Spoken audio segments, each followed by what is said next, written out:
사사기 6장 11절로 13절 말씀, 우리 함께 한 목소리로 합독하도록 하겠습니다. 사사기 6장 11절로 13절 말씀, 찾으신 줄로 알고 함께 읽도록 하겠습니다. 여호와의 사자가 아비에셀 사람 요아스에게 속한 오브라에 이르러 상수리 나무 아래에 앉으니라. 마침 요아스의 아들 기드온이 미디안 사람에게 알리지 아니하려 하여 밀을 포도주 틀에서 타작하더니 여호와의 사자가 기드온에게 나타나 이르되 큰 용사여 여호와께서 너와 함께 계시도다 하매 기드온이 그에게 대답하되 오 나의 주여 여호와께서 우리와 함께 계시면 어찌하여 이 모든 일이 우리에게 일어났까? 또 우리 조상들이 일찍이 우리에게 이르기를 여호와께서 우리를 애굽에서 올라오게 하신 것이 아니냐 한 그 모든 이적이 어디에 있나이까? 이제 여호와께서 우리를 버리사 미디안의 손에 우리를 넘겨 주셨나이다 하니. 아멘. 잠시 기도하겠습니다. 주님 감사합니다. 오늘도 우리에게 귀한 날 허락하여 주시고 또 새벽을 깨우며 주님 앞에 예배하게 하시니 주님 감사합니다. 오늘 이 시간 드려지는 예배를 주님 기뻐 받아주시고 또 이 시간 가운데 또 부르짖고 또 간구하는 그 기도의 제목들마다 주님께서 들어 응답하여 주시옵소서. 주님 그러한 기도의 제목들을 통하여서 또 살아계신 하나님을 체험하고 경험하는 은혜의 시간, 이 새벽이 되게 주님께서 역사하여 주시옵소서.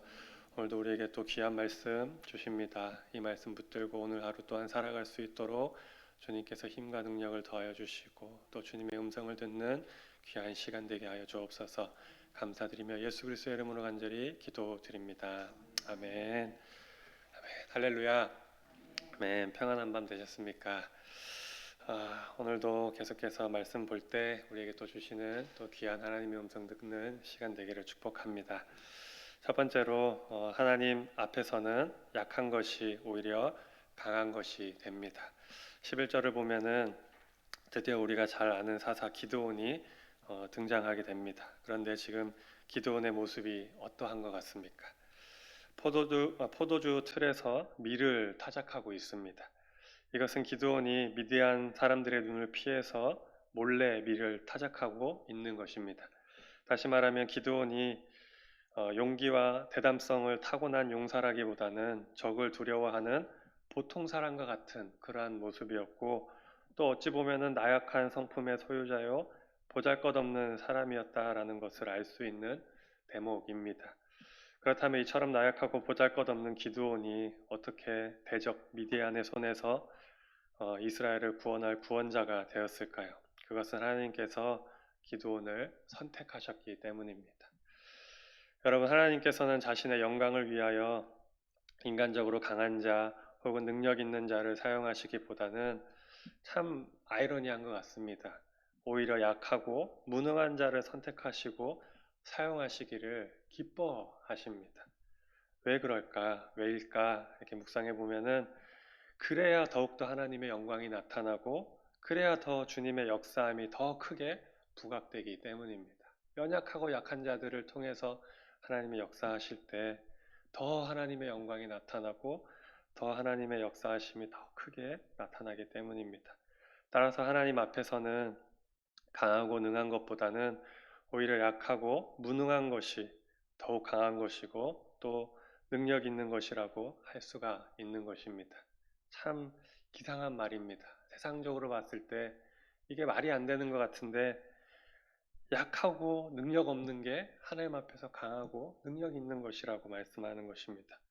모세를 생각해 보면은 더 잘 알 수 있습니다. 모세를 애굽의 왕자가 되었을 때 그 강력한 권세를 가지고 있을 때 하나님이 모세를 부르지 않으셨습니다. 80세 노인이 되어서 자신의 양도 아닌 장인의 양을 치는 그런 목자가 되었을 때 하나님께서 그를 불러서 이스라엘 백성들을 애굽에서 건져내시고 가나안 땅으로 인도하는 지도자로 세워주셨습니다.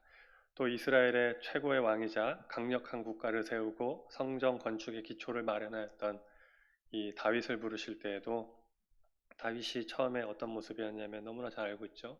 가족들에게조차 인정받지 못하고 아무런 기대도 받지 못하였던 작은 어린 아이에 불과했습니다. 그러한 자가 하나님께서 세우시자 엄청난 강력한 왕, 지금도 다윗 하면은 그 왕을 또 기대하고 그러한 또 다윗의 나라가 임하기를 고대하고 있습니다. 그리고 예수님의 제자들은 어떠합니까? 대부분이 가난하고 천한 자들이었습니다. 그리고 글도 모르는 문맹들이 많이 있었습니다. 그러나 하나님께서 그렇게 약하고 무능한 자들을 사용하셨습니다. 그들을 통하여 큰 영광을 받으셨고 놀라운 역사들이 일어나게 되었습니다. 그러므로 성도님 여러분, 하나님 앞에서 약한 것이 오히려 강한 것입니다. 성도님 여러분, 내가 약하다고 생각하십니까? 나는 배움이 짧고 힘도 없고 건강도 좀 없는 것 같고 사회적으로 지위도 낮고 내가 뭘 할 수 있을까? 난 너무나 연약하다? 아니요. 하나님 보시기에 그것이 강한 것이 되는 줄로 믿습니다. 그것이 하나님이 능력 있게 만드는 일이 되는 줄로 믿습니다. 무능한 것이 오히려 능한 것이 된다라는 것입니다. 우리가 하나님 앞에서 스스로 강한 자와 능한 자가 되려고 하지 말기 바랍니다. 하나님께서는 우리를 약한 자와 무능한 자로 불러주셨습니다.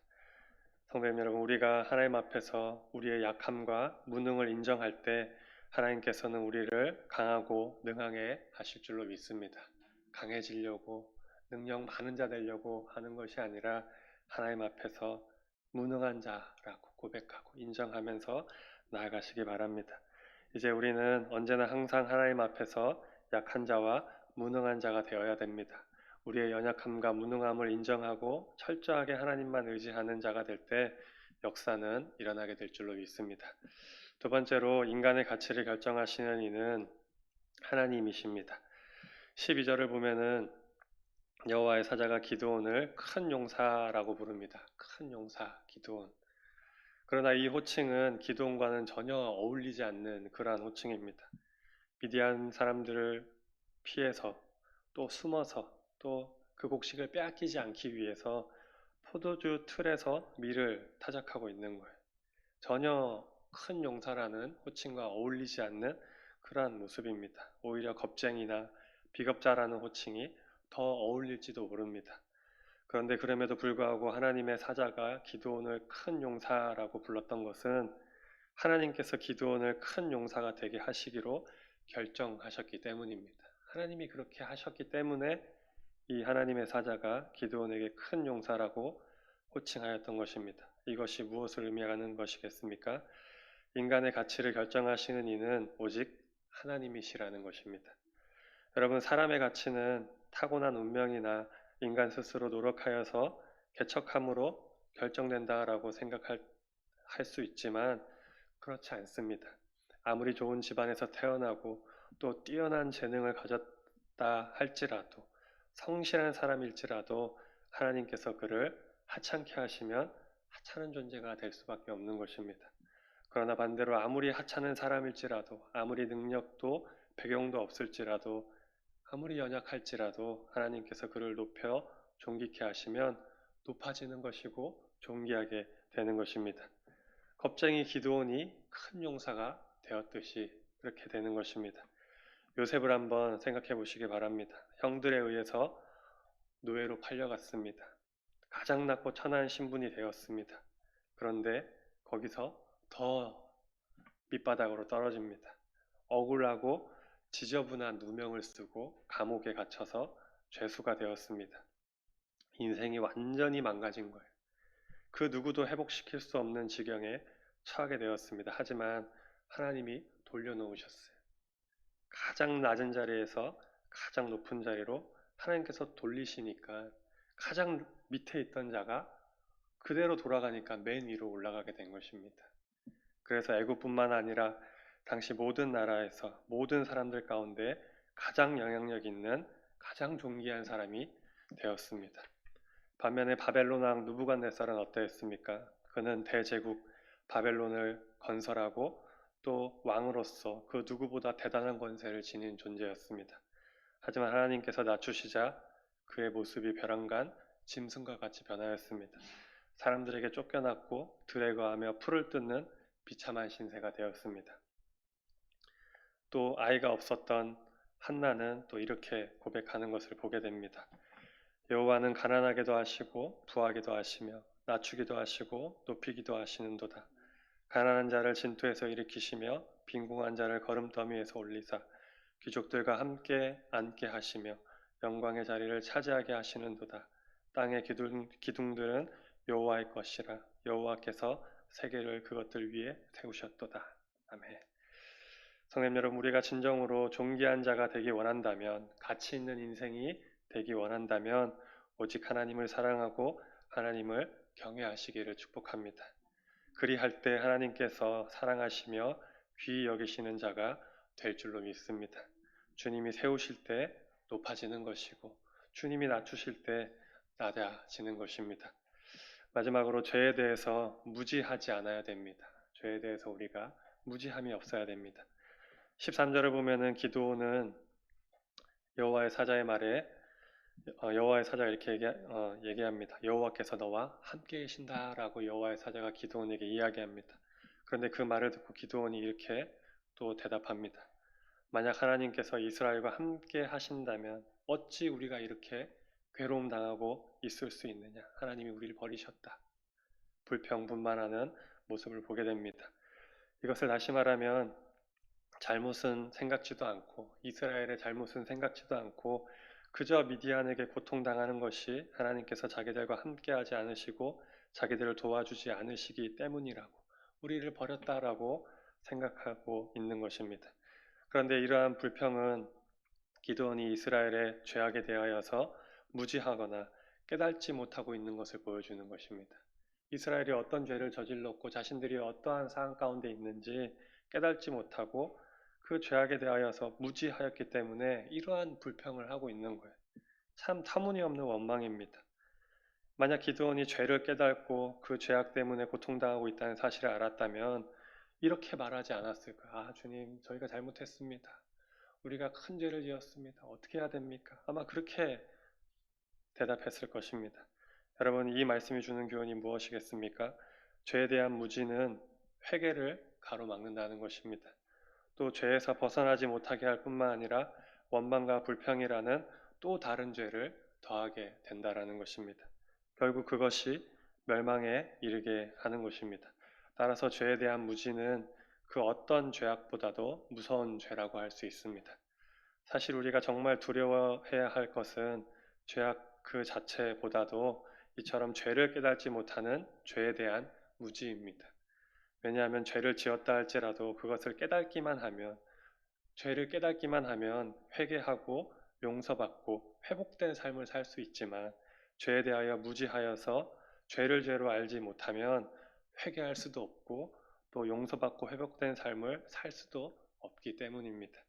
그러므로 죄에 대한 무지는 아주 끔찍한 일입니다. 아수르와 바벨론에 의하여 멸망당한 이스라엘 백성들이 무엇 때문에 하나님께 용서받지 못하고 멸망받을 수밖에 없었겠습니까? 바로 그들이 죄에 대하여 무지하였기 때문입니다. 자신들이 어떤 죄를 짓는지, 왜 이러한 일을 당하는지 자기들의 모습을 깨닫지 못했기 때문입니다.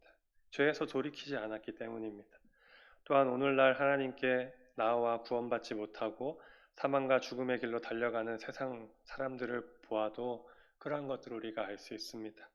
그들이 무엇 때문에 하나님께로 나오기를 거부하고 스스로 멸망을 자초하고 있는 것입니까? 자신들의 죄에 대하여 무지하기 때문에 내가 얼마나 죄인인지 모르는 거예요. 회개할 필요를 느끼지 못하는 것입니다. 그래서 하나님의 구원을 받지 못하고 하나님께 나오지 못하고 있는 것입니다. 그렇습니다. 죄에 대하여 무지한 것은 그 어떤 죄보다도 더욱 크고 무서운 죄입니다. 회개하지 못하게 만들기 때문입니다. 그러므로 여러분, 우리는 죄에 대하여 민감해야 됩니다. 우리는 작은 죄라도 결코 무시하지 말고 죄를 깊이 아파해야 됩니다. 나에게 있는 작은 죄라도 깊이 아파할 수 있는 그 아파하는 그 아픔이 있어야 됩니다. 그래서 죄에서 떠나기를 힘써야 할 줄로 믿습니다. 바로 그것이 천국을 소유하게 하며 또한 천국을 이루며 사는 지름길이 되는 줄로 믿습니다.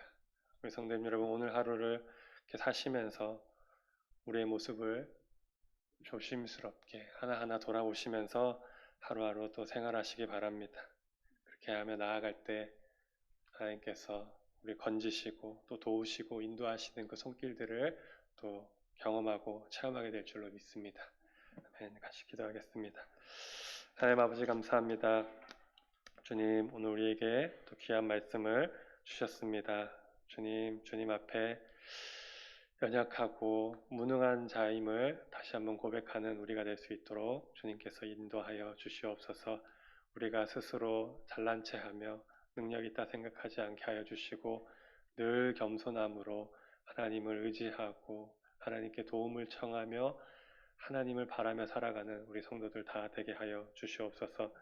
또한 주님, 죄에 대하여 무지하지 않기를 원합니다. 죄에 대한 깊은 아픔과 슬픔이 우리의 생각과 마음 가운데, 우리의 신앙 가운데 있기를 소망합니다. 그리하여서 우리 가운데 있는 작은 죄라도 하나님 앞에 뉘우치고 용서를 구하며 나아가게 하여 주시고, 그래야 할 때 주님 인도하시고 도우시는 손길을 또한 우리가 받을 수 있도록 주님께서 우리 가운데 역사하여 주시옵소서. 오늘 하루도 주님 손에 의탁드리며 나아갑니다. 귀한 하루 주신 것 감사하며 기뻐하며 살아갈 수 있도록 주님께서 인도하여 주시옵소서. 감사드리며 예수 그리스도의 이름으로 간절히 기도드립니다. 아멘.